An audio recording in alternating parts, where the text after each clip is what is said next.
Hello viewers. India investing mentor के एक और वीडियो में आपका स्वागत है। और आज हम एक बहुत ही इंपॉर्टेंट पर बेसिक कॉन्सेप्ट को अंडरस्टैंड करेंगे कि पी रेशो क्या होती है और इसको ठीक से यूज़ कैसे करना होता है, इसका एक्चुअल मीनिंग क्या होता है। तो पी रेशो मेरे ख्याल से ऐसा कॉन्सेप्ट है जो पहली चीज़ होती है जो हर किसी को पता चलती है जो भी इन्वेस्टिंग या ट्रेडिंग में घुसता है। पर जो मैं आपको बताऊंगा अगेन ये नॉर्मल चीज़ नहीं होगी, किताबी डेफिनेशन नहीं होगी। आपको एक बिल्कुल अलग नज़रिया मिलेगा कि पी रेशो होती क्या है और उससे क्या मतलब निकाला जा सकता है। और प्रैक्टिकल लर्निंग की हम यहाँ बात करेंगे कि पी रेशो को देखा और वो एक इन्वेस्टमेंट पर्सपेक्टिव से क्या उससे हमें इंफॉर्मेशन मिलती है वो हम यहाँ अंडरस्टैंड करेंगे। बुकिश डेफिनेशन डेफिनेशन तो आपको एनीवेज पता चलेगी, मेरे को बतानी ही पड़ेगी। पर बुकिश डेफिनेशन मैं नहीं बताऊंगा कि प्राइस ले लो, अर्निंग ले लो, डिवाइड कर दो, वो आपकी पी रेशो मिल गई। ये है उसकी डेफिनेशन। पर उसकी प्रैक्टिकल एप्लीकेशन को देखेंगे कि उसको यूज़ कैसे करना है। तो मेरा मानना है ये आपको इंटरेस्टिंग लगेगा, क्योंकि कहीं भी जाके आप देखोगे तो मोस्टली जो है ना, लोग फटाफट एक लाइन में बता देते हैं कि ये होता है बस। उसको कैसे यूज़ करना है, कम है तो अच्छी कंपनी है, ज़्यादा है तो बुरी कंपनी है, वो सब बहुत ही ओवर सिंप्लीफाइड डेफिनेशंस होती हैं। एक्चुअली प्रैक्टिकली समझेंगे होता क्या है। बीच में कुछ स्टॉक्स के एग्जांपल भी लूँगा ऑब्वियसली समझाने के लिए, पर यहाँ मेरी किसी तरह की बाय सेल रिकमेंडेशन नहीं है, ना ही मैं किसी तरह से, कोई भी मेरा सेबी के साथ रजिस्ट्रेशन है एज एन एडवाइज़र या इन एनी अदर रिस्पेक्ट। तो आप कुछ भी अगर इन्वेस्ट कर रहे हो, ट्रेड कर रहे हो, आप अपनी समझ से करो, आप चेक करके करो और फाइनेंशियल एडवाइज़र को कंसल्ट करके करो। तो आगे बढ़ते हैं और पहले समझते हैं कि पी रेशो होता क्या है। अब जो किताबी डेफिनेशन है वो तो आप समझ ही गए होंगे कि किसी कंपनी का आप शेयर प्राइस ले लो और उसकी अर्निंग्स पर शेयर ले लो और उन दोनों को डिवाइड कर दो तो वो आपके पास पी आ जाता है। यानी मैं एग्जाम्पल के तौर पे लेके चलूँ तो सपोज करते हैं कि किसी कंपनी का जो स्टॉक प्राइस है वो है 100 रुपीज़। ठीक है, 100 रुपीज़ का एक शेयर बिक रहा है। और उस कंपनी का जो पिछले 12 महीने नॉर्मली लिया जाता है, अगर पूरा साल कंप्लीट हो जाता है तो पिछला साल ले लेते हैं, अगर बीच में होते हैं साल के तो ट्रेलिंग 12 मंथ्स जो लास्ट 12 महीने का फिगर होता है वो अर्निंग्स का फिगर ले लिया जाता है। और क्योंकि आप स्टॉक प्राइस पर शेयर होती है तो अर्निंग्स भी पर शेयर लेते हैं। तो अर्निंग्स पर शेयर ये हम यहाँ पे ले लेंगे, लेते हैं अर्निंग्स पर शेयर जो है वो हमारी निकल के आती है 20 की। तो इन दोनों को डिवाइड कर दिया जाएगा और यहाँ पे कह दिया जाएगा कि पी रेशो जो है वो हमारी बेसिकली हो गई 100 डिवाइडेड बाय 20, यानी कि 5 की पी रेशो यहाँ पे निकल के आ जाएगी। तो 5 की पी रेशो का मतलब क्या है? 5 की पी रेशो का मतलब ये सिर्फ कैलकुलेशन नहीं होती, आपको ये समझना है कि अगर मैं, आप आगे से पी रेशो जब भी देखोगे 5 है, 6 है, 7 है, 10 है, 20 है, उसका आपको जो मतलब निकालना है वो आपको ये निकालना है कि अगर मैं 100 रुपये किसी कंपनी में लगा रहा हूँ तो वो कंपनी 100 रुपये कमाने में कितने साल लगाएगी। ये जो वैल्यू निकल के आती है पी रेशो, इसको पे बैक पीरियड बोला जा सकता है। पे बैक पीरियड का मतलब कितने साल में मेरा लगाया हुआ पैसा कंपनी कमा के वापस ले आएगी। मैंने किसी कंपनी में इन्वेस्ट किया जिसकी पी रेशो 5 की है। इसका मतलब क्या है कि मैं अगर 100 रुपये का शेयर खरीद रहा हूँ तो 100 रुपये पर शेयर कमाने में कंपनी को 5 साल लग जाएंगे। आप खुद देखो, अगर कंपनी का अर्निंग पर शेयर 20 का है तो वो हर साल 20 रुपये कमाएगी पर शेयर, तो 5 साल में वो 100 रुपये कमा लेगी। और मैं आज शेयर कितने का खरीद रहा हूँ? 100 रुपये का। अब ये सिंपल कैलकुलेशन होती है, इसमें हमने ग्रोथ, अर्निंग्स की बाकी कुछ नहीं कंसिडर किया। पर देखते सार इस नंबर को, आपको पी रेशो देखते सार क्या स्ट्राइक करना चाहिए कि ये मेरा पे बैक पीरियड है, यानी कितने साल में ये कंपनी सिर्फ अपनी कमाई की बेसिस पे। अब देखो, किसी कंपनी के पास ऑलरेडी अगर 100 रुपये की कैश रिजर्व पड़ी है और उसका शेयर प्राइस भी 100 रुपये का चल रहा है और उसके पास कोई लोन नहीं है, कोई डेट नहीं है, तो वो फ्री में मिल रही है कंपनी आपको, क्योंकि 100 रुपये आप पे कर रहे हो और 100 रुपये तो उनके पास अकाउंट में कैश ही पड़ा है। तो यहाँ पे हम जो उनकी बैलेंस शीट में एसेट्स हैं, कैश है, उनको नहीं कंसिडर कर रहे। सिर्फ और सिर्फ अर्निंग्स की बेसिस पे, कमाई की बेसिस पे कोई कंपनी कितना साल में जो पैसा आप आज उसमें लगा रहे हो वापस कमा के ले आएगी, वो होता है पी रेशो। अब ये डेफिनेशन जो है ना, बहुत कम लोगों को आज तक स्ट्राइक करी होगी या किसी ने बताई होगी। हर कोई ये डिवीजन वाली डेफिनेशन बता देता है। पर जब आप किसी कंपनी को इन्वेस्टमेंट पर्पस से एनालाइज करते हो तो आपको उसका इंटरप्रिटेशन निकालना आना चाहिए कि इसका मतलब क्या है। इसका मतलब ये है कि अगर मैं दो कंपनीज में इन्वेस्ट कर रहा हूँ, एक कंपनी जिसका पी रेशो 5 है और एक कंपनी जिसका पी रेशो 50 है, तो पहली कंपनी में वो कंपनी 5 साल के अंदर अंदर जितना पैसा मैं आज लगा रहा हूँ उतना वो कमा लेगी। जैसे इस एग्जाम्पल में मैंने देखा कि 100 रुपये मैं लगा रहा हूँ तो 100 रुपये कमाने में 5 साल लगेंगे कंपनी को। दूसरा, अगर किसी का पी रेशो 50 है तो उसको 50 साल लगेंगे उस पैसे को वापस कमाने में। अगेन हम इसमें ग्रोथ ऑफ अर्निंग्स को कंसिडर नहीं कर रहे हैं, सिंपल डेफिनेशन बताने के लिए मैं बता रहा हूँ। समझ गए इस बात को? तो ये आई होप के कॉन्सेप्ट क्लियर हो गया कि जब भी आप पी रेशो देखो आप उसको पे बैक पीरियड की तरह देखो कि मैं जो पैसा आज लगा रहा हूँ वो कंपनी पैसा कितनी देर में कमा लेगी। एक और चीज़ क्लैरिफाई कर दूं, 5 साल में ये कंपनी पैसा 100 रुपये कमा के ले आएगी। तो हमारी एक अंडरस्टैंडिंग क्या होती है कि अगर कंपनी नेट 100 रुपये कमा के ले आती है और मैंने 100 रुपये का शेयर खरीदा तो कम से कम उसकी शेयर प्राइस 100 से तो ऊपर ही होगी ना, क्योंकि 100 तो आज उसकी प्राइस ही है। अगले 5 साल में 100 ये और कमा के अपनी बुक्स में ऐड कर लेगी, तो जब 100 की नेट कमाई और हो जाएगी, वो रिजर्व्स में जब ऐड होंगे तो कंपनी या तो बहुत ज़्यादा अंडर वैल्यूड होगी या फिर कम से कम उसकी शेयर प्राइस उतने से बढ़ जानी चाहिए। तो ये ज़रूरी नहीं है कि 5 साल बाद इसका स्टॉक प्राइस जो है वो 100 रुपीज़ से बढ़ जाएगा, यानी स्टॉक प्राइस 200 पे होगा, नहीं। इसीलिए अंडर वैल्यूड कंपनीज होती हैं, इसीलिए सुपर एक्सपेंसिव कंपनीज होती हैं, क्योंकि हो सकता है 5 साल में ये कंपनी टोटल 100 रुपये कमा के लाए, 5 साल में 20-20 रुपये करके ऐड करे अपनी बुक्स में, पर स्टॉक प्राइस हो सकता है 5 साल बाद भी 100 रुपये पे रहे या 5 साल बाद 450-500 रुपये पे पहुंचा। तो वो चीज़ें डिपेंड करेंगी स्टॉक मार्केट में शेयर्स की सप्लाई डिमांड पे। तो ये नहीं मान के चलना है कि स्टॉक प्राइस कहाँ पे होगा, स्टॉक प्राइस जो होगा वो अलग चीज़ है, पर कंपनी की जो इंट्रिंसिक वैल्यू है, जो इसकी आप वैल्यूएशन निकालोगे, वो कम से कम आप बोल सकते हो कि 100 रुपीज़ से इसकी जो रिजर्व्स हैं वो बढ़ चुकी होंगी, क्योंकि कंपनी 100 रुपीज़ का जो पैसा है वो कमा चुकी होगी 5 साल में। और अगर ये कोई इनके पास बड़ा लोन नहीं है जिसको इनको प्रिंसिपल को चुकाना है, तो वो जो पैसा होगा वो इनकी रिजर्व्स में ऐड हो चुका होगा। क्योंकि अगर सिर्फ इंटरेस्ट की बात है तो इंटरेस्ट जो होता है वो अर्निंग्स से माइनस हो चुका होता है। जो ये अर्निंग्स पर शेयर होती है इसमें से इंटरेस्ट की भी जो पेमेंट होती है वो निकल चुकी होती है, तो उसकी आपको चिंता नहीं करनी। हाँ, अगर प्रिंसिपल रीपेमेंट करनी बाकी है तो वो फिर आपको ध्यान में रखना। तो प्राइस टू अर्निंग को आगे से देखो तो उसको पे बैक पीरियड की तरह कंसिडर करो कि कितने साल में ये कंपनी उतना पैसा वापस बना लेगी। अब यहाँ हमने ग्रोथ को इग्नोर किया है, तो आइडियली आप कहोगे अगर अर्निंग्स में ग्रोथ होती है तो 5 साल भी नहीं लगने चाहिए, तो ये सही बात है, 5 साल भी नहीं लगने चाहिए। अगर अर्निंग्स थोड़ा भी ग्रो करती हैं, पहले साल 20 रुपये कमाए, अगले साल 22 रुपये कमाए, उसके अगले साल 25 रुपये कमाए, फिर 30 रुपये कमाए, तो कंपनी को 4 साल 5 साल पूरे नहीं लगेंगे ये 100 रुपये वापस बनाने में, 5 साल से पहले ही बना लेगी। पर उसमें क्या होता है, अप्स एंड डाउन्स भी रहते हैं, ग्रोथ हमेशा कंसिस्टेंट नहीं रहती, थोड़े कभी फेजेस आ जाते हैं जब ग्रोथ ना हो, और फिर ग्रोथ के साथ स्टॉक प्राइस ज़रूरी नहीं कि उसी डायरेक्शन में मूव करे, मैंने अभी समझाया थोड़ी देर पहले ही। तो हम यहाँ अर्निंग्स की ग्रोथ को या एग्जैक्ट फिगर को कैलकुलेट करने की बात नहीं कर रहे। मेरा ऑब्जेक्टिव समझाने का ये है कि जैसी पी को देखो आप, तो आपको क्या समझ में आना चाहिए। आप दो कंपनीज को देख रहे हो, ग्रोथ तो दोनों में ही होगी ना, एक का पी 5 है, एक का पी 50 है। आपके दिमाग में सीधा ये स्ट्राइक करना चाहिए कि जितना ये कंपनी के लिए मैं आज पे कर रहा हूँ, एक कंपनी 5 साल में कमा लेगी उतना, दूसरा 50 साल में कमाएगी। बस ये आपको समझ में आ जाना चाहिए, ये आपकी पहली चीज़ आपके पल्ले पड़नी चाहिए। अब कुछ लोग जो है ना इसको परसेंटेज रिटर्न में भी प्रेफर करते हैं कि मेरा परसेंटेज रिटर्न कितना आएगा। अगेन ये रिटर्न वो नहीं कि मैं स्टॉक आज मैंने 100 रुपये का शेयर खरीदा तो 5 साल बाद कितने का बिकेगा, वो बिल्कुल अलग चीज़ है। यहाँ हम इंट्रिंसिक वैल्यू की बात कर रहे हैं, स्टॉक प्राइस की बात नहीं कर रहे।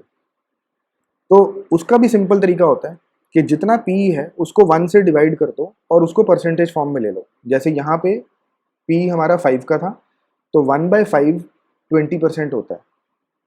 1/5 जो होता है इंटू 100 अगर करें तो 20 आते हैं, यानी 20%। तो 5 का पी बराबर है 20% ईयरली ग्रोथ के।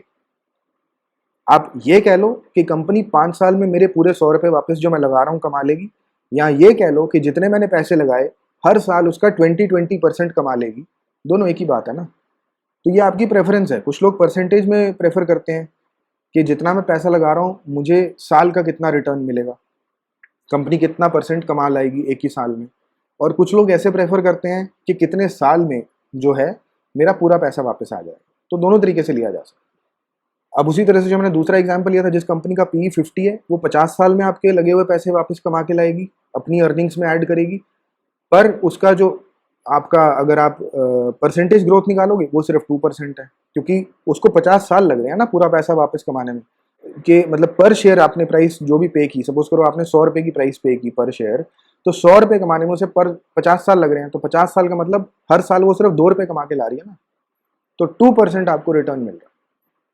तो ये डेफिनेशन यहाँ पे हम किताबी डेफिनेशन से थोड़ा आगे एक अंडरस्टैंडिंग बना रहे हैं कि हम किन्हीं भी दो कंपनीज को जब कंपेयर करने लगेंगे, P2E देख के हमें ये पता चलना चाहिए कि जो प्राइस हम आज पे कर रहे हैं, उतना पैसा कंपनी अपनी नेट अर्निंग्स में कितने टाइम में ऐड कर लेगी। ठीक है, अब ये P2E जो कॉन्सेप्ट होता है ना, ये वाला कॉन्सेप्ट, ये अपने आप में बड़ा पावरफुल है, आपको एक बिल्कुल अलग पर्सपेक्टिव मिलेगा। पर साथ ही साथ अभी मैं इसी वीडियो में सारी चीज़ें नहीं समझा सकता, मेरे को काफ़ी रिक्वेस्ट आ रही थी कि वैल्यूएशन और बेसिक फंडामेंटल एनालिसिस के ऊपर वीडियो दो, तो मैं ये बना रहा हूँ, ये पहला वीडियो है। जब ये P ratio, price to book, debt to equity, ये सारी हम अलग अलग रेशोज को कंबाइन करके देखते हैं ना, तो ये बहुत ही पावरफुल आपको एनालिसिस बन के मिलता है। पर यहाँ पे सिर्फ मैं इस वीडियो में पीई पे कॉन्सेंट्रेट कर रहा हूँ ताकि उस कॉन्सेप्ट को अच्छे से समझ लो। बाकी इसके बाद और वीडियोस में बनाता रहूँगा जिसमें बाकी रेशोज के कॉन्सेप्ट भी समझाऊंगा, और जब सारी चीज़ों को कंबाइन करके आप किसी कंपनी को एनालाइज करोगे ना, तो उसकी एक बिल्कुल ही अलग अंडरस्टैंडिंग निकल के आती है। तो ये हमने पहली चीज़ अंडरस्टैंड कर ली, पी रेशो को देखना कैसे है, या तो पे बैक रेशो की तरह देखो, या उसको एक परसेंटेज रिटर्न की तरह देखो कि साल का कितना परसेंट रिटर्न आपको मिल जाता है। आपने 100 रुपए के शेयर खरीदे, कंपनी, मैं तो 100 रुपए लगाए थे कंपनी में, कंपनी इन 100 रुपए में से जो मैंने लगाए हैं कितना कमा लेगी हर साल, वो परसेंटेज मिल जाएगी, या कितने साल में पूरे 100 रुपए कमा लेगी वो मिल जाएगी, उससे वो हमें पी रेशो से मिल जाता है। अब दूसरी क्वेरी को समझते हैं कि पी रेशो किसी कंपनी का जो होता है वो होता है बहुत कम, यानी कि किसी कंपनी में आप पी रेशो देखोगे कि आपको मिल जाएगा मे बी 10 का, और किसी कंपनी का पी रेशो जो होता है वो मिल जाएगा आपको 100 का, राइट। और आप देखोगे दोनों कंपनीज एक ही सेक्टर में है, तो ऐसा क्या डिफरेंस आ जाता है भाई कि मतलब एक ही सेक्टर में दो कंपनीज हैं, तकरीबन सिमिलर टाइप का बिजनेस है उनका, और मॉडल भी सेम है, दोनों इंडिया से ऑपरेट कर रही हैं, सब कुछ सेम है, इतना पी में फ़र्क क्यों है? यानी एक कंपनी में जो बायर्स हैं, जो मार्केट है, वो 100 टाइम्स ऑफ करंट अर्निंग्स, यानी जितना पैसे में आप एक शेयर खरीद रहे हो, उतना अर्निंग्स पर शेयर लाने में कंपनी को आज की डेट में, आज के हिसाब से 100 साल लग जाएंगे। कोई उतना ज़्यादा पे करने के लिए तैयार है किसी कंपनी के लिए, और किसी कंपनी में सिर्फ 10 साल वाली रिटर्न के लिए पे करने को तैयार है। तो यहाँ पे जो आपको चीज़ समझनी है कि पी रेशो कितना हो सकता है, ये सब मैटर करता है ग्रोथ रेट पे। अब ग्रोथ रेट से मतलब क्या है कि किस रेट पे आपकी जो अर्निंग्स हैं वो ग्रो करती है। अर्निंग पर शेयर जो है, अगर हमने जो सिंपल एग्जांपल लिया उसमें हमने अर्निंग पर शेयर को कांस्टेंट लेके चले, राइट। अगर अर्निंग्स पर शेयर बढ़ने लग जाएं तो ये कैलकुलेशन बिल्कुल डिफरेंट हो जाती है। अब कैसे, वो मैं समझा देता हूँ। सपोज करो आपने 100 रुपए का शेयर खरीदा इसी कंपनी का जिसका पी रेशो 10 था, राइट। और मैं यहाँ मान के चलता हूँ कि इस कंपनी में कोई भी अर्निंग्स ग्रोथ नहीं है, ये हर साल 10 रुपए ही कमाएगी, तो आपके 100 रुपए पूरे बनने में 10 साल लग जाएंगे। हर साल 10 रुपए कमाएगी, 100 रुपीज़ कमाने हैं, तो 100/10 10 ईयर्स लग जाएंगे यहाँ पे। अब यहाँ पे सेकंड एग्जाम्पल में सपोज करो मैं एक एडिशनल इन्फॉर्मेशन दे देता हूँ कि इसकी अर्निंग्स पर शेयर 100% से ग्रो करेगी हर साल। अब ये एक एक्सट्रीम एग्जाम्पल है, पर मैं समझाने के लिए ले रहा हूँ कि इसकी अर्निंग्स पर शेयर कांस्टेंट नहीं रहती, इसका ईपीएस जो है ग्रो करता है। अगर इसका पी रेशो 100 है और आपने 100 रुपए का शेयर खरीदा, यानी इस साल में, पहले साल में अर्निंग्स कितनी थी इसकी, वो थी केवल 1 रुपया। पर क्योंकि मैंने यहाँ एक चीज़ और बता दी कि हर साल अर्निंग डबल हो जाती है, 100% से ग्रो कर जाती है, तो अगले साल अर्निंग कितनी होगी, 2 रुपये।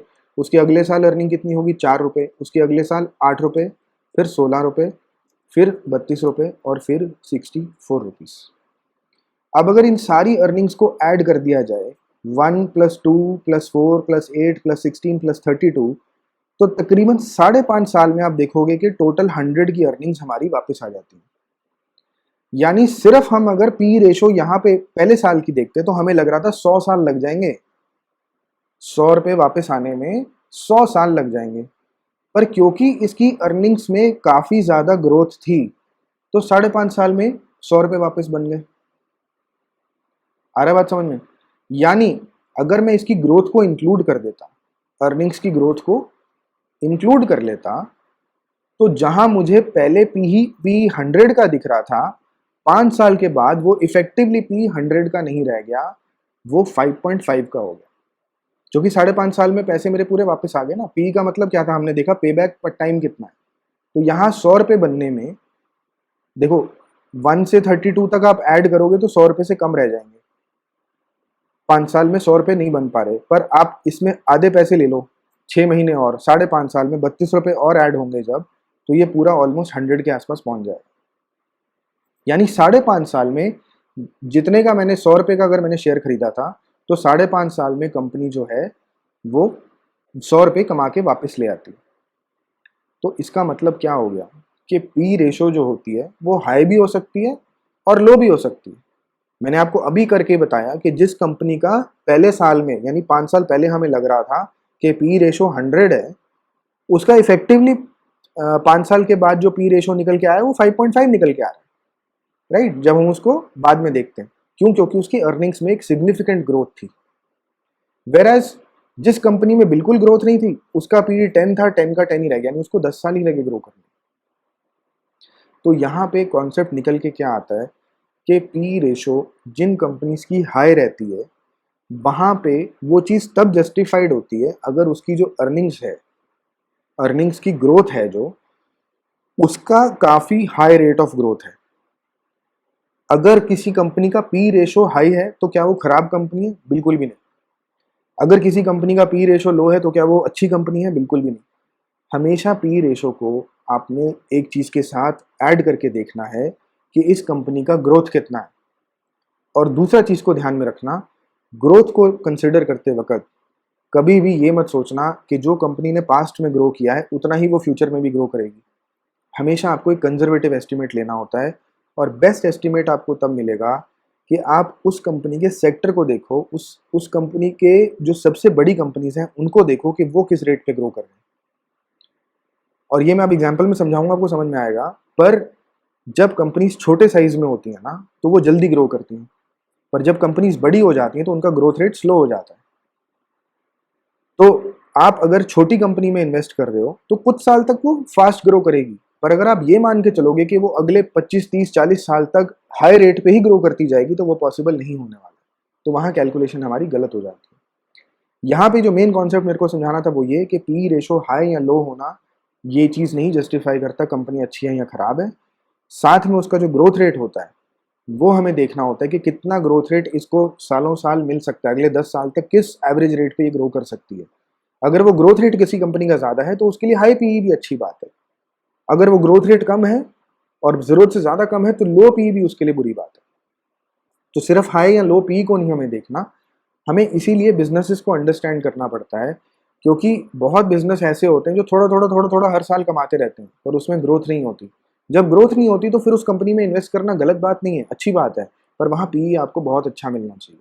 आप हाई पीई पे अगर ऐसी कंपनी में इन्वेस्ट करोगे जिसमें ग्रोथ नहीं है, फिर आपके रिटर्न्स बहुत कम आएंगे। अगर आप ऐसी कंपनी में इन्वेस्ट कर रहे हो जहाँ पीई कम है और ग्रोथ ज़्यादा है, तो भी अच्छी बात है। अगर आप ऐसी कंपनी में इन्वेस्ट कर रहे हो जहाँ पी ज़्यादा है पर ग्रोथ बहुत ही ज़्यादा अच्छी है, तो भी बहुत अच्छी बात है। दोनों चीज़ों में कुछ गलती नहीं है। पर इसके सिवाय आप किसी भी सिनारियो में इन्वेस्ट कर रहे हो कि जस्ट पी कम देखा और आपने ग्रोथ रेट चेक ही नहीं किया, वहाँ पे आप गड़बड़ कर सकते हो। या ऐसी कंपनी जहाँ पी ऑलरेडी बहुत ज़्यादा है पर आपने ग्रोथ रेट देखा ही नहीं, ग्रोथ रेट तो बिल्कुल एवरेज है, तो वहाँ पे भी आपको नुकसान होगा। तो आई होप ये कॉन्सेप्ट दूसरा वाला भी समझ आ गया। अब इसको मैं थोड़ा सा एग्जाम्पल में भी चलते हैं। यहाँ पे अब हम इन्फोसिस को देखते हैं। इन्फोसिस एक आईटी कंपनी है और दूसरा मैंने यहाँ हैप्पीएस्ट माइंड टेक्नोलॉजीज खोला है, ये भी आईटी सोल्यूशन देती है। तो दोनों कंपनीज को अगर देखोगे, ये काइंड ऑफ आईटी सेक्टर में ही काम कर रहे हैं। अब डिफरेंस देखते हैं दोनों कंपनीज में। इन्फोसिस जो कि एक रेप्यूटेड ब्रांड है, सालों से कंपनी ऑपरेट कर रही है और एक लेजेंडरी कंपनी है इंडिया की। इस कंपनी के लिए आप देखो पीई कितना है, 23 का। यानी एक इन्वेस्टर ऑन एन एवरेज आज की डेट में इसके लिए कितना पैसा देने को तैयार है कि मेरा पैसा 23 साल में वापस आ जाना चाहिए। यानी मैं अगर 1364 रुपये 1364 रुपीज़ मैं इस कंपनी में लगा के एक शेयर खरीदता हूँ, तो ये कंपनी 1364 रुपये अपनी अर्निंग्स में कमा के ले आएगी। कितने साल लग जाएंगे इसको? 23 साल। ठीक है। वेरएज हैप्पीएस्ट माइंड्स की अगर हम बात करें तो यहाँ पी है 65 का ऑलमोस्ट। तो यहाँ पे जो इन्वेस्टर्स हैं, जो इस शेयर में इन्वेस्ट करने वाले बायर्स हैं, वो इतना इतना ज़्यादा वेट करने को क्यों तैयार हैं कि वो कह रहे हैं हाँ ठीक है भाई, मैं 917 रुपये दूंगा, चाहे ये कंपनी 917 रुपये आज के हिसाब से कमाने में 65 ईयर्स भी लगा दे, मुझे फ़र्क नहीं पड़ता, मैं इतना ज़्यादा देने को तैयार हूँ। उसका सीधा सीधा आंसर आपको कहाँ मिलेगा? यहाँ नीचे वाली फिगर्स में, कि अर्निंग्स पर ग्रोथ देखो। अर्निंग ईपीएस ग्रोथ मतलब 5 ईयर्स का यहाँ पे देखो, सीधा सीधा जवाब यहाँ मिल जाएगा। इन्फोसिस का लास्ट 5 ईयर्स में ईपीएस ग्रोथ कितना है? अंडर 10%। और हैप्पीएस्ट माइंड्स के केस में ईपीएस ग्रोथ कितना है? 34%। तो यहाँ से आपको समझ में आ गया ना, इस कंपनी का इन्वेस्टर्स को लग रहा है कि इसका काफ़ी ज़्यादा ग्रोथ रेट रहने वाला है। जब इसका ग्रोथ रेट ज़्यादा है, इन्फोसिस से 3 गुना ज़्यादा उन्हें दिख रहा है, हिस्टोरिकली 5 साल का अगर देखें 3 गुना ज़्यादा ग्रोथ रेट क्योंकि उनको दिखाई दे रहा है, तो वो इसके लिए हाई पी देने को तैयार है। वेरएज यहाँ पे उनको लग रहा है कि ग्रोथ रेट ज़्यादा नहीं होने वाला है, तो वो हाई पी देने को तैयार नहीं। उनको अपना रिटर्न फास्ट चाहिए। क्योंकि दोनों कंपनीज में क्या आपको लग रहा है कोई इन्वेस्टर 23 साल वेट करने को तैयार है? नहीं, बिल्कुल भी नहीं। उनको पता है कि ये 23 साल में नहीं होगा, क्योंकि अर्निंग्स ग्रो करेंगी। ईपीएस इस वक्त 59 रुपीज़ का है, अगले साल ये ग्रो करके 65 हो जाएगा, उसके अगले साल ये ग्रो करके 75 हो जाएगा, उसके अगले साल में भी 90 हो जाएगा। तो उनको पता है कि एज इट इज़ ये पैसा जो मैं लगा रहा हूँ, कंपनी इतना वापस कमाने में कभी भी 23 साल नहीं लगाएगी, राइट? क्योंकि अर्निंग्स में ग्रोथ होने वाली है। और उनको ये पता है कि जैसे हमने कैलकुलेशन एग्जाम्पल में की थी कि जिस कंपनी का 100% ग्रोथ रेट था, चाहे उसका पी शुरू में 100 दिख रहा था पर इफेक्टिवली बाद में 5.5 निकल के आया था, अगर इन्फोसिस का इफेक्टिवली पी जो है ग्रोथ रेट को इंक्लूड करने के बाद वो 10 निकल के आ रहा है कि 10 ईयर्स में ये कंपनी पूरा कमा लेगी, तो यहाँ पे भी तकरीबन 10-12 साल ही आएगा। तो आपको यहाँ पे दोनों चीज़ों को देखना। अगर अब मुझे ऐसी कंपनी मिले जिसका प्राइस टू अर्निंग इन्फोसिस के तकरीबन बराबर हो पर ग्रोथ रेट कहीं ज़्यादा हो, तो वो एक बेटर इन्वेस्टमेंट होगी। अगर मुझे दोनों कंपनीज को कंपेयर करना है, तो यहाँ पे मैं कंपेयर डायरेक्टली नहीं कर सकता, मुझे एक्सेल में पूरे फॉर्मूले लगा के कैलकुलेट करना पड़ेगा। मैं देखते सार नहीं बता सकता। क्यों? क्योंकि यहाँ पी कम है पर ग्रोथ रेट भी कम है, और यहाँ पे पी ज़्यादा है पर ग्रोथ रेट भी ज़्यादा है। तो इस केस में मैं सिर्फ देख के नहीं बता सकता, मुझे एक्चुअल कैलकुलेशन एक्सेल शीट में बैठ के करनी पड़ेगी कि कौन सी कंपनी का इंट्रिंसिक वैल्यू कम है, किसका ज़्यादा है। पर सपोज करो मेरे पास एक कंपनी ऐसी होती जहां मुझे दिखता कि पी तो 22-25 के बीच में है, यानी जितना इन्फोसिस का है उतना ही पी है, पर ग्रोथ रेट जो था 20% से ऊपर होता, तो वो इन्फोसिस से बेटर इन्वेस्टमेंट बन जाती। क्यों बन जाती? क्योंकि प्राइस टू अर्निंग जो है वो मुझे तकरीबन इन्फोसिस वाला मिल रहा है, पर ग्रोथ रेट जो है मुझे वो इन्फोसिस से दुगना मिल रहा है या दुगने से ज़्यादा मिल रहा है। तो ये आपको समझना होगा। सिर्फ पी को देख के डांस करना ज़रूरी नहीं है कि ये अच्छी कंपनी है कि खराब कंपनी है। पी के साथ उसके ग्रोथ रेट को देखना है। दूसरी बात, जब हम ग्रोथ रेट को देखते हैं तो आपको ये भी चीज़ समझनी है कि ग्रोथ रेट हमेशा छोटी कंपनी का ज़्यादा होता है। आप सपोज करो कि कोई ऐसा प्रोडक्ट है जो आज बिकना शुरू हुआ है, किसी के पास है ही नहीं और प्रोडक्ट अच्छा है, तो एक एक पीस, तो एक एक उसका जो यूनिट है वो तो हर घर में बिक जाएगा ना। जैसे कि अगर हम बैंक अकाउंट्स की बात करें, एक तरफ ले लेते हैं एचडीएफसी बैंक और एक तरफ ले लेते हैं कोई नया बैंक। अब वो नया बैंक कहीं ना कहीं तो अकाउंट खोलेगा ना, कोई ना कोई तो उसमें अकाउंट खोलेगा जाके। अगर वो अच्छी स्कीम दे रहे हैं, अच्छा ऑफर दे रहे हैं, अच्छा इंटरेस्ट दे रहे हैं, तो कोई ना कोई तो वहाँ जाके अकाउंट खोलेगा। तो उनका जो ग्रोथ रेट है, अगर पहले साल में उन्होंने सिर्फ 1000 अकाउंट भी खोले, 0 से 1000 पे गए, तो ग्रोथ रेट तो उनका ज़बरदस्त है। अगले साल अगर उन्होंने सिर्फ 10,000 अकाउंट खोले तो उनका ग्रोथ रेट क्या दिखेगा? 10 गुना। पर एचडीएफसी बैंक में जहां ऑलरेडी करोड़ों में अकाउंट्स खुले हुए हैं, उन्होंने अगर 10 लाख अकाउंट भी और खोल लिए तो ग्रोथ रेट कुछ भी नहीं दिखेगा, क्योंकि ऑलरेडी वहां लाखों में अकाउंट्स हैं। तो जो कंपनी ऑलरेडी बहुत बड़ी होती है, वो चाहे काफ़ी ज़्यादा नए बिजनेस को भी ले आए, काफ़ी ज़्यादा अपनी अर्निंग्स को भी ग्रो कर ले, परसेंटेज वाइज जो उसकी ग्रोथ होती है वो हमेशा कम दिखती है। अगर एग्जाम्पल तौर पे यहाँ समझाना चाहूँ, यहाँ पे आपको ग्रोथ रेट इतना ज़बरदस्त दिख रहा है ना, पर इतने ग्रोथ रेट ज़बरदस्त 5 साल में इतना ज़बरदस्त ग्रोथ रेट है, पर उसके बाद भी इनकी नेट कमाई कितनी है भाई? इनकी नेट कमाई है 216 करोड़। इनकी नेट कमाई है 216 करोड़। ये 35% के ग्रोथ रेट पिछले 5 साल में ऑन एन एवरेज 35% पे ग्रो करने के बाद इनकी कमाई 216 करोड़ है। इन्फोसिस ने सिर्फ 10% पे ग्रो किया है, 10 से भी नीचे 9 पॉइंट समथिंग है, पर उसका टोटल अर्निंग्स देखो यहाँ पे क्या है, 24,000 करोड़। मतलब कंपैरिजन ही नहीं है ना उनका और इसका, इन्फोसिस और हैप्पीएस्ट माइंड्स का कंपैरिजन ही नहीं। तो आपको ये चीज़ को अंडरस्टैंड करना है कि वो कंपनी जब इस साइज पे आएगी तो क्या वो इतना बड़ा ग्रोथ रेट रख पाएगी। अब आपको अगर प्रैक्टिकली इन दो कंपनीज के एग्जांपल में समझना है तो वहां भी समझा देता हूँ। इन्फोसिस सपोज करो कि यूएस में डिफरेंट कंपनीज को सर्विसेज देना चाहती है। यूएस में शायद हर कंपनी के पास ये जाके अपनी सर्विसेज बेच चुके होंगे, हर कंपनी के पास जाके एटलीस्ट ये अपना सर्विसेज बेचने की कोशिश तो कर चुके होंगे। जिसने खरीदनी होंगी खरीद चुका होगा, जिसने नहीं खरीदनी होंगी वो किसी और की यूज कर रहा होगा ऑलरेडी। तो इनके पास कितना स्कोप है नए क्लाइंट्स को एंगेज करने का? लिमिटेड स्कोप है ना। वेरस हैप्पीएस्ट माइंड्स जो है, इनकी बिजनेस को देख के हो सकता है कि यूएस में अभी इन्होंने सिर्फ 10 या 12% कंपनीज को अपनी सर्विसेज बेची।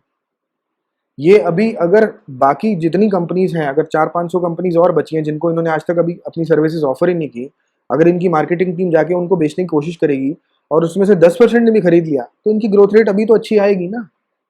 पर क्या अगले 20-25 साल जब ये कंपनी बड़ी बन जाती है, हजारों करोड़ की कंपनी बन जाती है, तब भी ये वैसा ग्रोथ रेट ला पाएगी कि नहीं? वो चीज़ इंपॉर्टेंट है। तो आपको ये देखना है कि आप किसी कंपनी में कितने साल के लिए इन्वेस्ट कर रहे हो। पहली चीज़ आप ये देखो। और मैं यूजुअली 5 to 10 ईयर्स का पीरियड लेके चलता हूँ, और वो 10 ईयर्स में मैं इवेल्युएट करने की कोशिश करता हूँ कि ये कंपनी 10 साल तक, अब ये मुझे पता है कि ये जो 34% का ग्रोथ रेट है ना, ये 10 साल तक लगातार नहीं दे पाएंगे, ये 10 साल तक लगातार नहीं दे पाएंगे।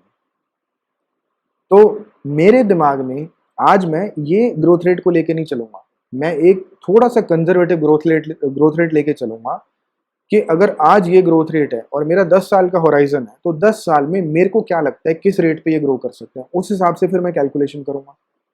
इन्फोसिस के केस में मेरे को अच्छे से पता है कि अब इन्फोसिस से भी बड़ी कंपनी के पास चलते हैं, वो है टीसीएस। अब टीसीएस इससे भी बड़ी है, डबल से भी ज़्यादा साइज की कंपनी है, तो टीसीएस का भी ग्रोथ रेट 11% तक तो है ही है ना। यानी इन्फोसिस का मेरे को ये मानना कि अगले 10 साल तक भी ये 10% की ग्रोथ पे चलते रहेंगे, वो कोई गलत नहीं होगा, क्योंकि इससे भी एक बड़ी कंपनी है। इन्फोसिस को टीसीएस के साइज तक पहुंचने में हो सकता है 10 साल लग जाए, राइट। तो इसका मतलब अगर टीसीएस ऑलरेडी 11% का ग्रोथ रेट लेके चल रही है, तो क्या मैं कह सकता हूं कि इन्फोसिस टीसीएस के ग्रोथ रेट पे एटलीस्ट उतने साइज तक पहुंचने के लिए इस ग्रोथ रेट पे चल सकती है, राइट। ऐसा नहीं होगा कि स्लो डाउन हो जाएगा या 10% से भी नीचे ग्रोथ गिर जाएगा। तो इन्फोसिस की जब मैं कैलकुलेशन करूंगा, वहां पे 10 या 11% का ग्रोथ रेट मैं आराम से यूज कर सकता हूँ। पर मैं हैप्पीएस्ट माइंड्स की जब कैलकुलेशन करूंगा, वहां पे ये ग्रोथ रेट मैं नहीं यूज कर सकता, क्योंकि ये growth rate only short term का है। जैसे जैसे ये मार्केट कैप बढ़ता जाएगा, ये 50,000 करोड़ 1 लाख करोड़ तक पहुंचेगा, ये ग्रोथ रेट पॉसिबल ही नहीं रहेगा। ये ग्रोथ रेट पॉसिबल ही नहीं रहेगा। आज अर्निंग सिर्फ 240 करोड़ की है, 240 करोड़ को 500 करोड़ तक पहुंचाना मुश्किल काम नहीं है। पर एक बार 5-7 साल 10 साल बाद ये अर्निंग जब 4-5 हजार करोड़ की हो जाएगी, तो उसको 5,000 करोड़ की अर्निंग को 10,000 करोड़ तक पहुंचाना मुश्किल काम हो जाता है। आप कभी भी किसी प्रोडक्ट को बेचने की कोशिश करो, और आप उसको जब अपनी सिटी में स्टार्ट करोगे ना, तो अगर आपका प्रोडक्ट 1,000 यूनिट बिका है, आप सिर्फ एक नई सिटी में जाके बेचने की कोशिश करो, आपके 1,000 यूनिट 2,000 यूनिट और बिकते हैं। पर जब आपने एक पूरा एरिया कवर कर लिया, पूरा स्टेट कवर कर लिया, उसके बाद जो आपका ग्रोथ रेट है वो स्लो डाउन हो जाता है। तो आईटी कंपनीज हो, चाहे बैंक्स हो, चाहे कोई भी कंपनी हो, जो ग्रोथ रेट इनिशियली मिलता है जब कंपनी छोटी होती है वो हमेशा बहुत ज़्यादा होता है, और आगे जाके वो स्लो डाउन हो जाता है। तो पी रेशो में ग्रोथ रेट का क्या रोल है वो समझना ज़रूरी था, मैंने यहाँ समझा दिया। और तीसरा और फाइनल पॉइंट जो होता है वो होता है कि पी रेशो में आपको जो यूटिलाइज करना है, जो मैंने ऑलरेडी प्रैक्टिकली कवर भी कर दिया, कि हम दो कंपनीज को जब कंपेयर करते हैं पी रेशो में, तो मैं यही चीज़ कन्वे करना चाहता था, बिकॉज ये बहुत मैंने देखा है लोग यूज़ करते हैं ये कॉन्सेप्ट कि देखो इस कंपनी का पी ये है और इस कंपनी का पी ये है, तो ये बेटर कंपनी है, ये ज़्यादा अंडर वैल्यूड कंपनी है। देखो ये कॉन्सेप्ट अगर कोई बोल रहा है ना, तो वो आपको आधी इन्फॉर्मेशन दे रहे हैं। मैंने इसीलिए पहले यहाँ प्रैक्टिकली आपको कंपैरिजन दिखाया है, इसलिए उसके बाद मैं आपको ये चीज़ बता रहा हूँ कि कभी भी पी रेशो को कम या ज़्यादा जो है, उसको कभी भी ये मत लेके चलना कि वो इंडिविजुअली मैंने अकेले में देखना है कि पी कम है या ज़्यादा है। उसको हमेशा ग्रोथ रेट के साथ कंबाइन करके चलना, और वो ग्रोथ रेट नहीं जो हिस्ट्री में रहा है, वो ग्रोथ रेट जो आपको लग रहा है अगले 10 साल तक सस्टेनेबल है या अगले 5 साल तक सस्टेनेबल है। जो भी आपका इन्वेस्टमेंट होराइजन है उसमें डबल कर लो। अगर आप 2 साल 3 साल के लिए होल्ड करने का सोच रहे हो, तो 5 से 6 साल तक देखो क्या ग्रोथ रेट रहेगा। अगर आप 5 साल के लिए इन्वेस्ट करने का सोच रहे हो, तो आप 10 साल तक देखो क्या ग्रोथ रेट रहेगा। अगर आप 7-8 साल तक इन्वेस्ट करने का सोच रहे हो, देखो 15 साल तक क्या ग्रोथ रेट रह सकता है जो सस्टेन किया जा सकता है। ठीक है, फाइनल कॉन्सेप्ट जो मैं बताऊंगा, और ये काफ़ी अच्छी स्ट्रैटेजी भी बन जाती है अगर आप इसमें इन्वेस्ट करना चाहते हो। अब यहाँ पे हम टीसीएस की बात ही कर लेते हैं। अब टीसीएस तो सबसे बड़ी कंपनी है, राइट। इसको मैं कैसे एनालाइज करूं कि टीसीएस जो है उसकी वैल्यूएशन पी को देख के, सिर्फ बाकी किसी पैरामीटर को यहाँ नहीं मैं इन्वॉल्व करा, सिर्फ पी को देख के क्या ये अच्छी वैल्यूएशन है, क्या खराब वैल्यूएशन है, ठीक है, ये डिसीजन लेना। तो ये कैसे ले सकते हैं, तो वो भी सिंपल होता है कि पी रेशो को आप डिस्प्ले कर लो और 5-10 साल की पी रेशो जो है आप उसको खोल लो। और एक चीज़ अगेन ध्यान रखना, मैंने टीसीएस के लिए 10 साल यूज़ कर रहा हूँ क्योंकि टीसीएस बहुत सालों से है यहाँ पे। ठीक है, नॉर्मली 5 साल बहुत होता है, 10 साल पीछे नहीं जाना है। क्यों नहीं जाना है, क्योंकि 10 साल पहले अगर कोई कंपनी बहुत छोटी कंपनी थी ना, तो उसका पी बहुत हाई रहा होगा।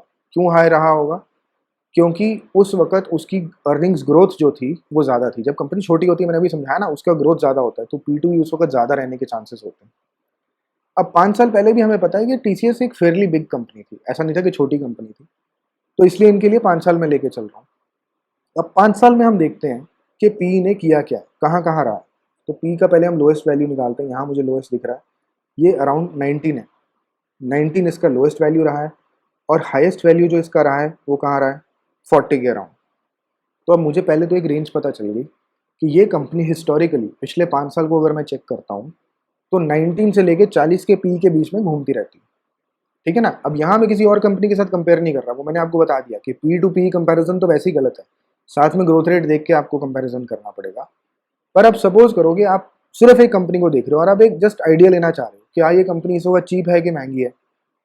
तो एग्जैक्ट कैलकुलेशन तो देखो इंट्रिंसिक वैल्यू की कॉम्प्लिकेटेड होती है, वो समझने के लिए पूरा एक कोर्स लगता है, जो मतलब आसान नहीं है समझाना, एक वीडियो में नहीं कवर किया जा सकता। ये धीरे धीरे एक एक वीडियो बनाऊंगा, बेसिक कॉन्सेप्ट समझ आएंगे तो मतलब मेरे ख्याल से 25वें 30वें वीडियो तक जब हम पहुंचेंगे तो मैं इंट्रिंसिक वैल्यू कैलकुलेशन समझा पाऊंगा किसी को कि कैसे करता हूँ।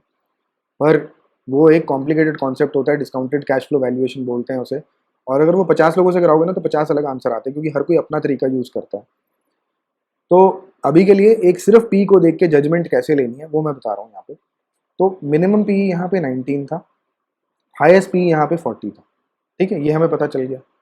अब हम ये देखते हैं कि मोस्ट ऑफ द टाइम ज़्यादातर पी कहाँ घूमता है। तो मैं अगर ज़्यादातर देखूँ, देखो यहाँ से इतना बड़ा पीरियड जो है ये पी ऑलमोस्ट 25 की रेंज में रहा है। ठीक है ना, फिर ये गिरा नीचे पर थोड़ी सी देर के लिए गिरा है। यहाँ से सिर्फ कितना दे रहा है ये, फरवरी 2020 और जुलाई 2020, और ये कोविड का टाइम है बेसिकली। तो ये पी जो था 25 से नीचे गया था ना, तो 25 तक कंसिस्टेंट रहा है। उसके बाद अगेन ये ऊपर गया, पर यहाँ पे आगे नीचे आ गया, और ये फिर 22 से लेके अब नीचे ही घूम रहा है। ठीक है, तो क्या मैं सेफली कह सकता हूँ कि ये पी जो है मोस्ट ऑफ द टाइम 25 या 25 से ऊपर रहता है। कभी कभी नीचे जाता है 25 से, पर 25 या 25 से ऊपर रहता है। तो बिल्कुल अगर लोएस्ट की बात करें, वो तो ऑब्वियसली 19 था हमारे पास, पर अगर मोस्ट ऑफ द टाइम अगर लोअर साइड की वैल्यू हम देखें तो ये 25 के आसपास रहता है। और यहाँ नीचे दिखा भी रहा है मीडियन 29 है। अब मीडियन शायद इसका मिड वैल्यू होगी, पर हम मिड वैल्यू को नहीं ले रहे, हम मोस्ट ऑफ द टाइम ले रहे हैं कि लोअर एंड पे कहाँ रहता है, तो वो 25 के अराउंड है। तो यहाँ पे अब हम बेसिकली देखते हैं कि अभी का पी कहाँ है, 28.4 पे। तो क्या ये कंपनी इस वक्त चीप है? नहीं, ये चीप नहीं है।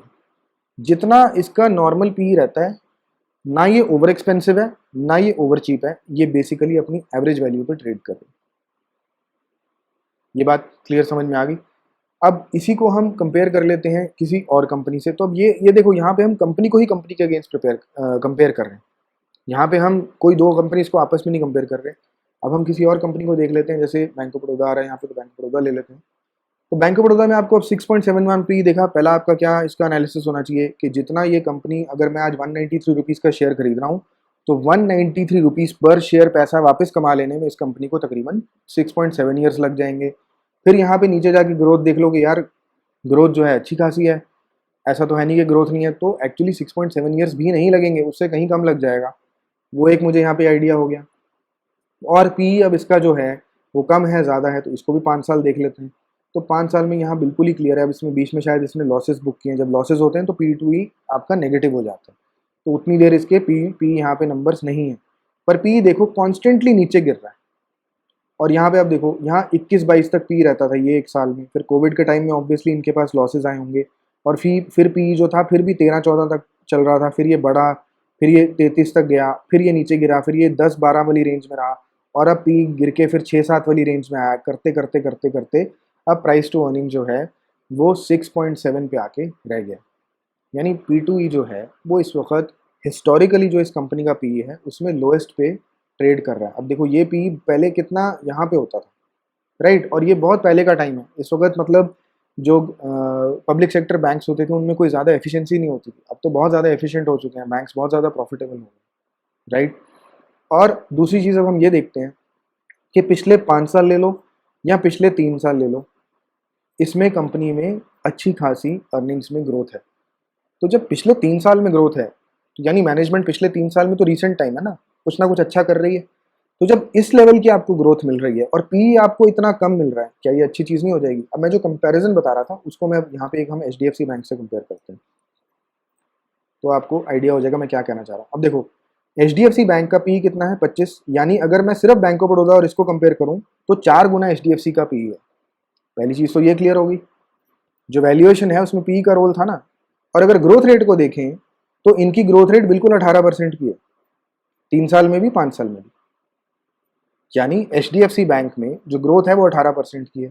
तो बैंक ऑफ बड़ौदा को अगर मैं कंपेयर करूं, यहाँ ग्रोथ रेट जो है 43% और 143% की है। तो यहाँ से क्या पता चल रहा है, HDFC बैंक और बैंक ऑफ बड़ौदा को अगर हम कंपेयर करते हैं तो वैल्यूएशन वाइज, अगर सिर्फ पी की बात करूँ, बाकी चीज़ें यहाँ नहीं कंसिडर कर रहा, बाकी पैरामीटर्स को नहीं मैं जोड़ रहा, सिर्फ अगर मैं पी को देखूँ तो पी एक तो 4 गुना बेहतर है बैंक ऑफ बड़ौदा का, और अर्निंग्स भी 2 गुना एटलीस्ट बेटर है, 2 से 2.5 गुना बेटर है।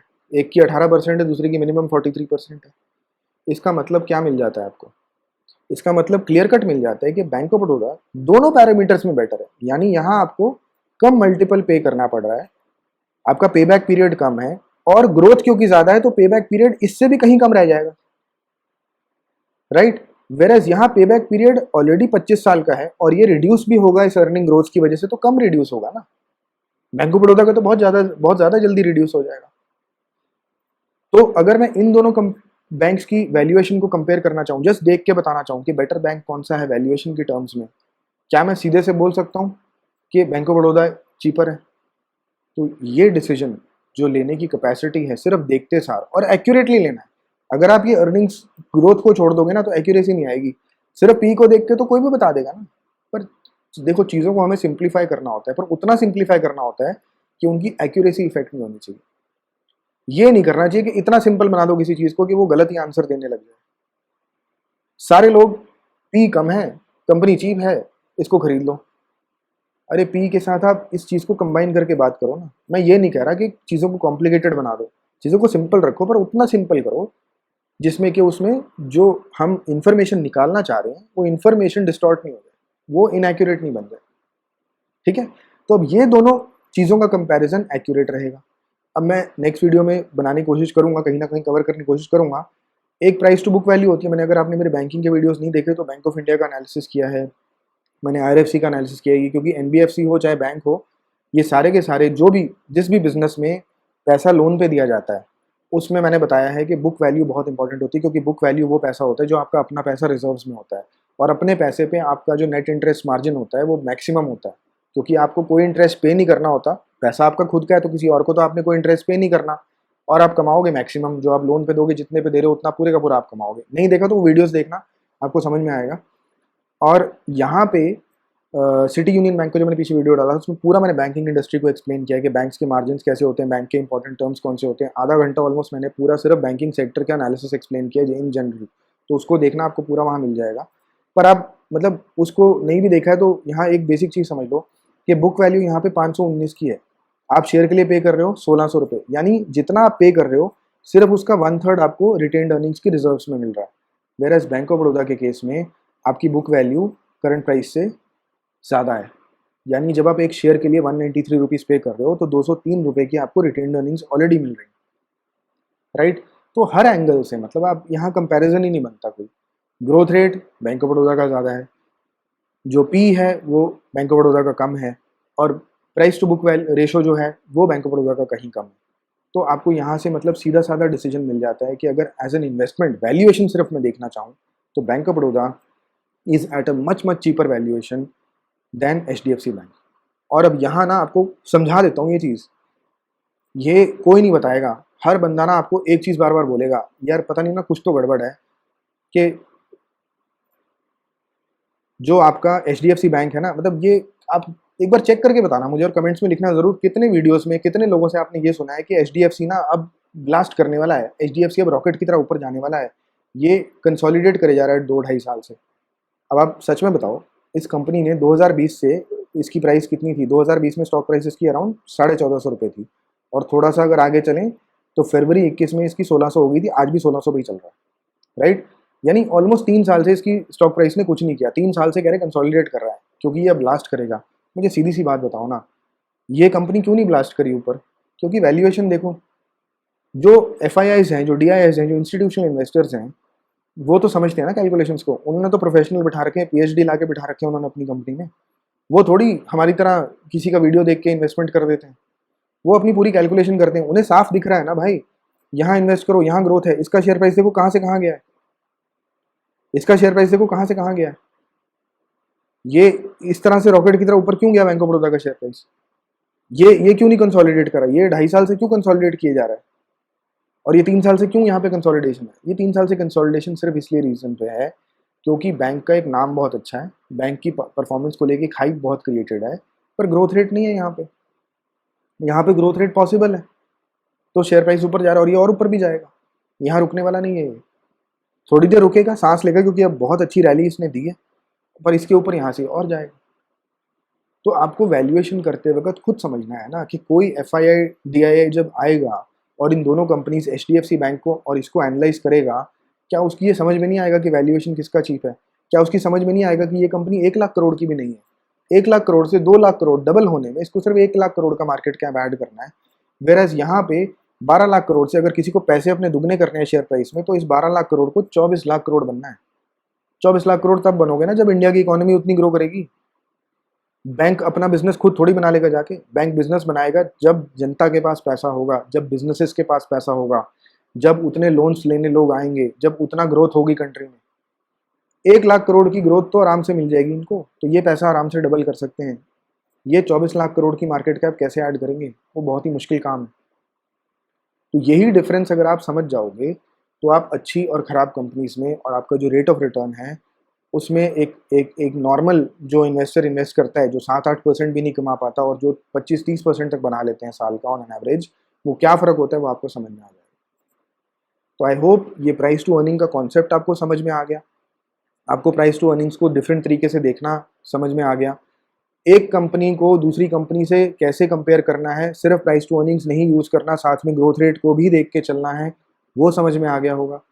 एक ही कंपनी को अगर आपने अंडरस्टैंड करना है कि वो अपने मुकाबले में, अपने हिस्टोरिकल पी में, कंपैरिजन में वो चीप है कि एक्सपेंसिव है, वो आपको समझ में आ गया होगा। और ओवरऑल वैल्यूएशन में आप किस तरह से, मतलब अगर अब आपको ये दोनों कंपनीज, मैं ये नहीं कह रहा HDFC बैंक खराब है, HDFC is one of the best companies to invest in अगर आप एक स्टेबिलिटी चाहते हो पोर्टफोलियो में, क्योंकि ये रॉक सॉलिड बैंक है ना भाई, इतना बड़ा बैंक फेल नहीं हो सकता, ये दुनिया का बड़े से बड़ा क्राइसिस झेल जाएंगे।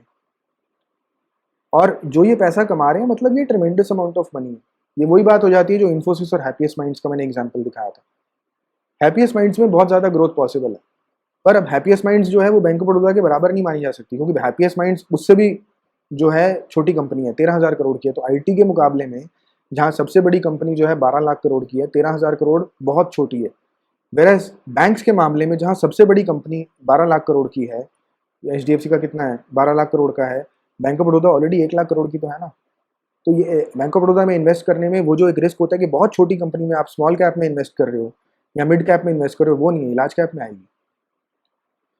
तो अब दोनों लार्ज कैप अगर कंपनीज हैं और वैल्यूएशन ऐसी दिख रही है तो इन्वेस्टमेंट डिसीजन आपका सिंपल हो जाता है।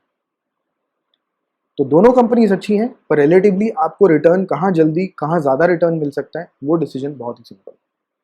तो मैं ये नहीं कह रहा, कोई अगर कह रहा है HDFC bank is a good investment, वो गलत कह रहा है। पर इज एचडीएफसी बैंक और bank of Baroda which one is going to give you higher return, वो आप यहाँ खुद एनालाइज करके बता सकते हो। मेरे बताने की भी जरूरत नहीं, किसी की बात सुनने की जरूरत, आप अपना खुद दिमाग लगाओ। तो यहाँ इस वीडियो को मैं एंड करता हूँ। अगर आपने चैनल को सब्सक्राइब नहीं किया है, प्लीज़ चैनल को सब्सक्राइब करो और वीडियो ज़्यादा से ज़्यादा अपने फ्रेंड्स, फैमिली सबके साथ शेयर करो। ये नॉलेज ऐसी है जो जितने ज़्यादा लोगों के पास जाएगी ना, उतना जो ये गलत लोग वीडियोस बना के मतलब इन्फॉर्मेशन फैलाते हैं ना, हाफ इन्फॉर्मेशन, स्टॉक इन्वेस्टिंग में हाफ इन्फॉर्मेशन बहुत रिस्की होती है। तो इसीलिए मैं बार बार बोलता हूँ कि अपना सोच समझ के डिसीजन लो, पूरी चीज़ को समझ के करो। अगर कोई चीज़ समझ नहीं आ रही तो इन्वेस्टमेंट से दूर रहो। आप किसी एडवाइज़र से ही कंसल्ट करे बिना इन्वेस्ट मत करो पैसे, क्योंकि पूरा टोटलिटी में चीज़ को समझना बहुत ज़रूरी होता है। तो ये चीज़ आप अपने लिए भी यूज़ करो, अपने फैमिली और फ्रेंड्स के साथ भी शेयर करो। जहाँ भी आपके फेसबुक, इंस्टाग्राम, व्हाट्सएप ग्रुप जो भी है वहाँ पे आप ये शेयर कर सकते हो, सबको हेल्प मिलेगी। और कुछ इन्फॉर्मेशन इस बारे में चाहिए, प्राइस टू अर्निंग्स के बारे में, तो आप कमेंट्स में लिखो, मैं आपको बता दूंगा। कोई डाउट है, क्लैरिफिकेशन चाहिए, वो भी बता दो। और मैं कोशिश करूँगा कि ऐसे ही जो कॉन्सेप्ट्स हैं, छोटे छोटे रेशोज़ होती हैं, छोटे छोटे एनालिसिस के कॉन्सेप्ट्स होते हैं, ये जब मुझे टाइम मिलेगा मैं बीच में वीडियोज़ बना के शेयर करता रहूँगा।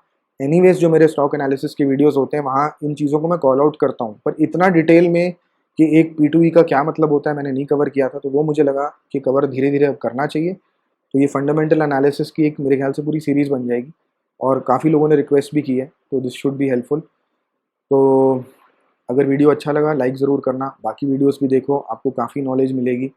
और अगेन ये सिर्फ नॉलेज पर्पसेस के लिए है, इन्वेस्टमेंट या बाइंग या सेलिंग कोई रिकमेंडेशन, कोई ट्रेडिंग एडवाइस यहाँ पे नहीं है। तो आपसे मिलेंगे नेक्स्ट वीडियो में। आपके वक्त के लिए बहुत बहुत धन्यवाद। Thank you.